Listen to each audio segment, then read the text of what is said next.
Hello and welcome to the Bulletin with UBS on Monocle Radio. Each week, the sharpest minds and freshest thinkers in finance take you beyond the numbers and hype, right to the heart of the big issues of the day. This week on the show, we're continuing with our special season of programmes, bringing you more Nobel Perspectives, insights from Nobel laureates in the economic sciences, whose vast knowledge helps to inform UBS's approach to answering the big questions that shape our world. Now, we've been fortunate to feature contributions from an array of these storied talents on this programme, and continuing in the coming weeks, we've more fantastic insights from three laureates who, amongst other things, will be reflecting on their own experience in crafting economic knowledge for the real world. Last time out, we kicked off with David Card, Professor of Economics at the University of California, Berkeley, who jointly won the 2021 Nobel Prize for his contributions in the field of labour economics, notably his work on minimum wages. He spoke to us about periods of volatility.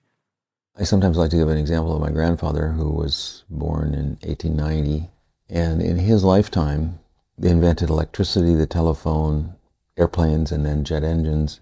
And so at the start of his career, none of those things existed. And by the time he passed away, we had a lot of the structure that we currently have, which was really transformative in that, say, 70-year period. And I would be surprised if AI is more transformative than that combination.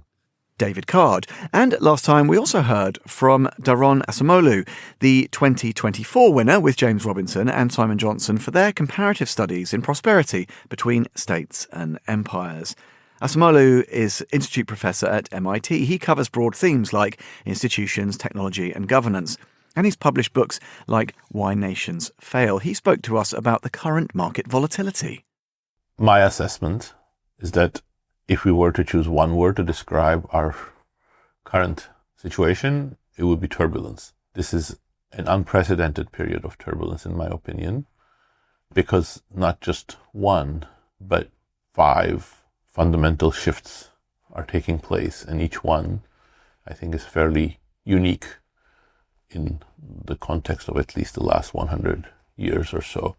Daron Acemoglu. But today it's the turn of Bengt Holmström, 2016 winner alongside Oliver Hart for their contributions to contract theory and the potential pitfalls of contract design, and, I should add, a former guest on this show.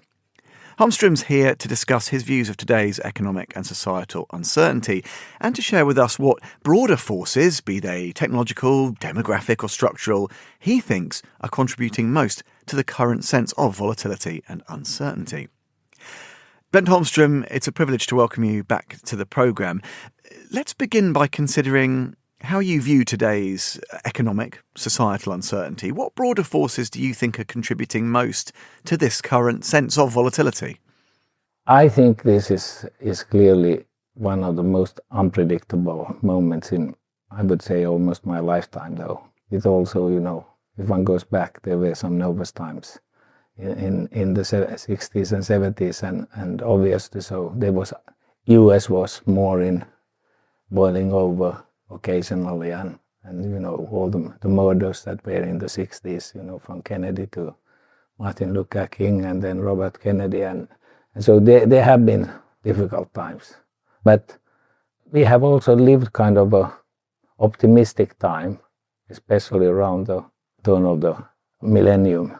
And there was enormous optimism, say, in just year 2000. I was in Davos, actually. And the sky was the limit. Everything could go back. And the big change, I think, has happened around 2010. The global financial crisis was really a turning point. And so I think being right now, all these factors together, I think it ranks as a high uncertainty situation. Also somewhat positive. I mean, we could have some very big innovations, say, in technology. How do you see the role of institutions, businesses, individuals, evolving in response to the shifts you're describing, particularly with the rise of AI, with the unprecedented intergenerational wealth transitions as well? How do you see this going? Institutions are, of course, adapting, but he's sort of working through the institutions. US efforts is to change the institutions. So it's not like it's adapting to technology or anything. It's more adapting to what the current administration thinks has been a very sort of weak and feeble and an anemic political position for the United States. I mean, we have been the police of the world, and we have yielded to a lot of things, and so he wants to sort of take charge. So the institutional change is a driver. You may say, of course, everything leads to another thing, but this is an institutional driver that's unusual. It's not that institutions are changing sort of in response to, say, technology or something like that, which is of course also true. There are especially businesses and so on. There are big changes coming, if one counts them into institutions. But the big thing is that it's the institution itself, or U.S. institution itself, really, that are being deliberately changed to make use be more powerful and influential in a way that this administration thinks right. So it's a big, huge philosophical change. So it's a very sped up process. The change is occurring at pace. I think it has been brewing, sort of simmering under the surface without, say, us intellectuals, if you wish, really understanding it. But now when one looks back, one can see signs that we basically, of course, we underestimated the power and the dissatisfaction and ability of this administration to make these changes. And we thought, well, they talk before the election, and then when the election comes, then things will become more normal. And that certainly hasn't happened. I mean, it has been, in some sense, it has been just the way it was told. We just didn't want to believe it. And I think it is going to leave a deep and profound effect in U.S. history. I don't think this will be over somehow, with the next election or even certainly not, the midterm election. This is going to be a very, very significant influence. And where it takes us, I don't know. What lessons, Bengt Holmström, can we draw from previous periods of transformation that might help navigate the complex changes that are underway today? I would say that it's very natural somehow to look back 100 years and see what was happening. I mean, that's the benchmark almost for everything. This was 2020, and this is, we are somewhere before in the 2030s maybe, or close. I mean, it's remarkable in some sense, but maybe it's just us matching 100 years ago. It's a natural sort of comparison. But there is something much similar also.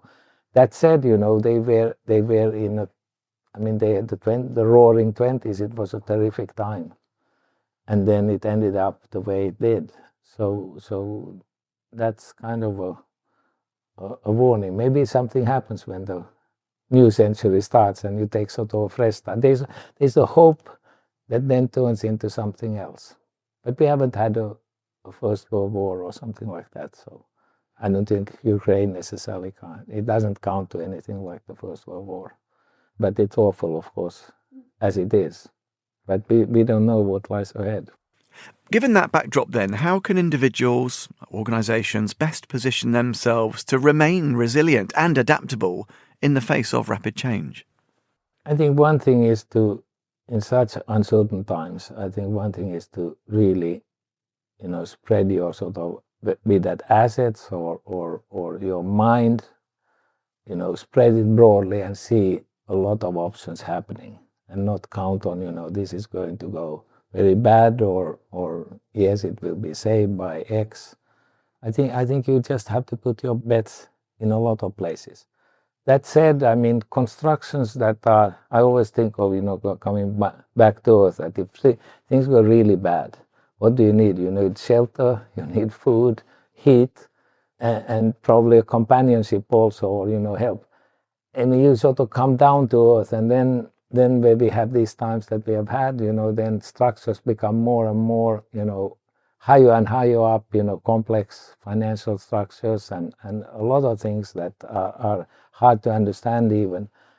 And so I used to joke with my friends that when uncertain times like this come, then you should really basically buy some cows and a farm or something like that as a sort of safe assets in some sense. There is something to that, that you really have to seriously think about what you need. Of course, these kind of things happen very suddenly, and people are sort of really surprised, but you can lose a lot of money. And if you look at the history of my family, going back several generations, we were wiped out by the Russian Revolution, and they were those who said this will just go over, and they were never heard again. I mean, they disappeared maybe somewhere in the war, and so bad things happen, and so in that sense it reminds you of making sure that you have your assets spread out, just geographically also, in different countries. I certainly am going to put money, into maybe Switzerland or something like that. I mean, just to make sure that it's not all in one place and it blows up.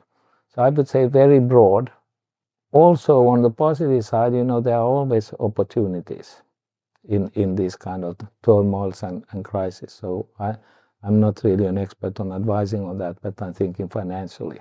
But above all, I would at least, and it reflects probably my conservative attitude, but I would really, in the first instance, put things also in just categories like real estate and so on, some on tech. And depends, of course, what age you are and what your situation is in terms of your family and other things, and your appetite for risk. Bengt Holmström. And that brings us to the end of this special edition of the show here on Monocle Radio. Next time, we'll continue with our season of special programmes.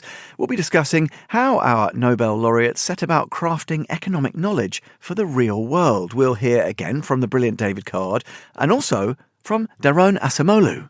I became interested in social science as a teenager precisely because I was fascinated by the interplay of economics and politics. I was coming of age in Turkey, which had recently suffered a military coup and was in the midst of economic turmoil. There was repression, there were soldiers in our school, and I was wondering whether these things were related. And I thought economics would have the answers. That's why I decided to study economics. Daron Acemoglu there. More from him next time. And you can hear more from him and find out more about the Nobel laureates that UBS seeks inspiration from by heading over to ubs.com/Nobel. To listen again and discover more about Monocle's worldview, visit monocle.com. This is The Bulletin with UBS on Monocle Radio.